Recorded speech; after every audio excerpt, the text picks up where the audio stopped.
மதிப்புக்கும் மரியாதையினுடைய பள்ளியின் தலைமை ஆசிரியர் மற்றும் நம்முடைய ஆசிரியர் உள்ளிட்ட அவையினருக்கு என்னுடைய இனிய மாலை வணக்கத்தை தெரிவித்துக் கொள்கிறேன். பிள்ளைகள் உங்களுக்கு கதை பிடிக்குமா? கதை பிடிக்குமா? பிடிக்குமா? அப்ப அமைதியா இருக்கலாமா? அமைதியாக கேட்பீங்களா? அருமையான பெற்றோர்களே, இந்த குழந்தைகள் இப்பொழுது தங்களுடைய கலை நிகழ்ச்சிகளை வெளிக்கொணர்வதற்கு ஆர்வமாக இருப்பாங்க. அப்ப நம்ம பெற்றோர் கொஞ்சம் கேட்கலாம். இது வந்து அறிவுரை அல்ல, ஒரு சின்ன கருத்து பரிமாற்றம். ஒரு குழந்தை ஆங்கில வழியில் எல்கேஜிலிருந்து 12வது வகுப்பு வரை படிக்கும் பொழுது அந்த குழந்தைக்கு குறைந்தபட்சம் ஆகக்கூடிய செலவு 55 லட்சம் ரூபாய். குறைந்தபட்சம் கொஞ்சம் கொஞ்சமா கொடுத்து 12வது வகுப்பு வரை படிக்கும் போது அந்த குழந்தை 55 லட்சம் செலவு பண்ணியிருக்கோம். ஆனால் நமது பள்ளிகளில் படிக்கக்கூடிய குழந்தைகள் உங்களுக்கு அந்த 55 லட்சம் ரூபாயை லாபமாக ஈட்டி தந்திருக்கிறார்கள். அதிலும் நம் பள்ளியில் உள்ள குழந்தைகள் கடந்த 2 தினங்களுக்கு முன்னால் ஆண்டாய்வுக்கு வரும் பொழுது அருமையான வாசிப்பு, மொழி பாடங்களில் அருமையான வாசிப்பு, ஆங்கிலத்தில் வினாக்கள் வரும்போது மற்ற பள்ளிகளில் நாங்கள் வாசித்து அந்த குழந்தைகளை விடை கண்டுபிடிக்க வைப்போம். ஆனால் இந்த 9 குழந்தைகளும் அவர்களே வாசித்து அவர்களே விடை கண்டறிந்தார்கள். நம்முடைய குழந்தைகளோட நல்ல கைத்தட்டு கொடுக்கலாமே. அப்போ நம்ம கஷ்டம் அப்படின்னு நினைக்கக்கூடிய நம்முடைய குழந்தைகள்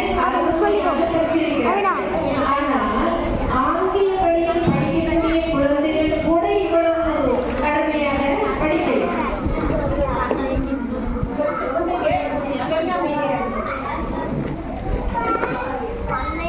இப்பொழுது ஆங்கில வழி கல்வியை படிக்கக்கூடிய குழந்தைகள் வீட்டில் வந்து நல்லா பாடுவாங்க. பெற்றோருக்கு அவர்கள் தமிழ் நன்றாக படிக்கிறார்களா, ஆங்கிலம் நன்றாக படிக்கிறார்களா என்று அறிந்து கொள்வதற்கு நேரம் இருக்காது.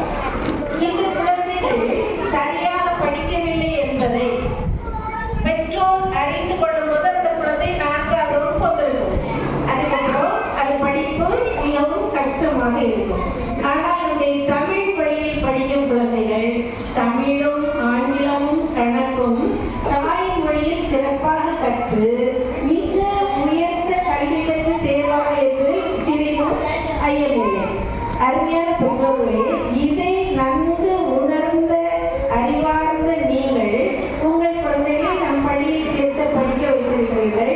நம்முடைய கடமை உணர்வும் மிகவும் ஆர்வம் உள்ள நம்முடைய ஆசிரியர்கள் உங்கள் குழந்தைகளுக்கு நல்ல வகையில் கல்வியை கற்றுத் தந்திருக்கிறார்கள். எனவே நம்முடைய ஆசிரியர்களுக்கு குழந்தைகள் ஒரு நல்ல ஜோர ஒரு கைத்தட்டு கொடுக்க பார்க்கலாம். இன்னும் ஒரு முறை நான் உங்களை பாராட்ட வேண்டும் என்பதற்காகத்தான் நான் இன்னைக்கு அவசரமாக வந்தேன்.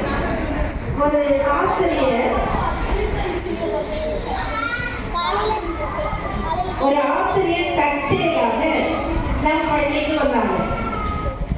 அவங்க சொன்ன ஒரு வார்த்தை, மஞ்சள் வளர்ந்த பிள்ளை எவ்வளவு அழகா படிக்குது, ஒரு நேரம் சுமார் படிக்கிறாங்க. டீச்சர் அது என்ன இது என்ன நீ கேள்வி கேட்டு கேட்டு கேட்டு கேட்டு நம்மளையும் சுமார் விட மாட்டேங்கிறாங்க, அவங்களும் நல்லா படிக்கிறாங்க, அந்த வேலை பார்க்க என்ன சந்தோஷமா இருக்கு. இதே வார்த்தை சொன்னாங்க.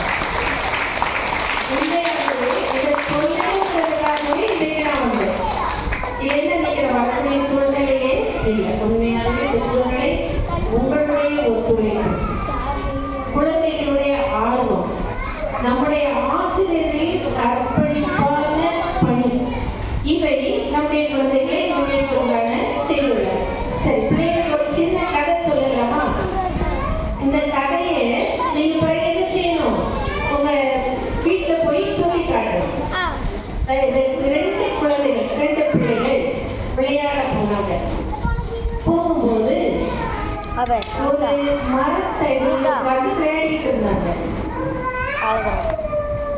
அந்த மரத்தடியில 2 துணி பைகள் இருந்தது.